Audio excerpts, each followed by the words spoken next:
Mbote mbote à tout le monde, nous continuons avec cette série de audios et à Maman Denise avec sa bande Maman Denise et les 40 voleuses. Bango nyonso bazana tout autour na ye kaka pona ko yiba e ko benda e mbongo ko benda e miel. Elles ne sont là que pona ko flatter ba corbeau, histoire les corbeaux et les renards. C'est ce qu'elles sont en train de faire tout autour à Maman Denise. Maintenant c'est Amida Chatur qui s'invite na fête oyo, na makambu oyo.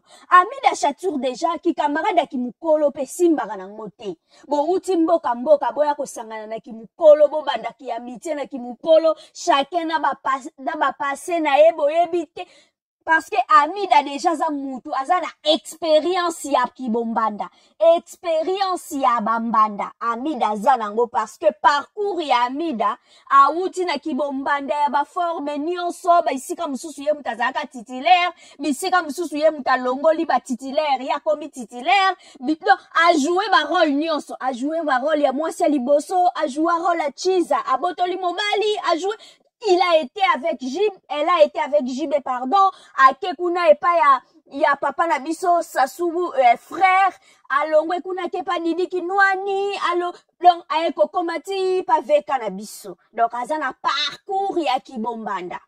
Peut-être Maman Denise, peut-être Nabamabala, oh ya les kaka, peut-être Azwa Kipenda, tam susuba confrontation, tam susuba nini morote avec Bambanda, peut-être vi penza qui bia Bambanda, ba mibali le bat tam suba zala ki nango penzati. Mais Amida azana parcours, azana expérience ya ki Bambanda pour affronter Bambanda ya ba forme na ba forme.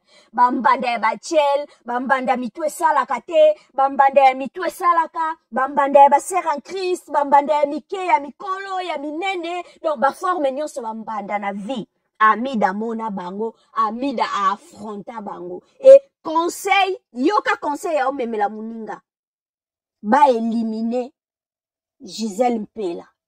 Mama Denise ayoki yango somo. Oh likambo, Mama Denise abingai makila batu na simba kate. Makila ino, pardon, nzela wana te. Tellement que elle, déjà a uti une expérience na ya kibombanda yebi ndenge nini asila na kana bambanda ndenge nini a régla kabango na quelques secondes parce que atakutu Bible elobi na biso on donne que ce qu'on a. On donne que ce qu'on a.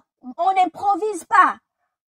C'est par l'abondance du cœur que la bouche parle. Donc, utaki penza au fond na ye. Po ayati ayako yebisa yo ayako salo proposition moko oser. Ya modèle wana. Donc, à réfléchir en haut. À moni peut-être que c'est ça la solution. Pourquoi? Parce qu'Ayebi, peut-être dans sa vie aussi, elle a eu à l'école, elle a eu recours peut-être à genre, il y a ba solution wana. Et à yoka conseil à omeme la muninga. Yango ba beauté extérieure oyo.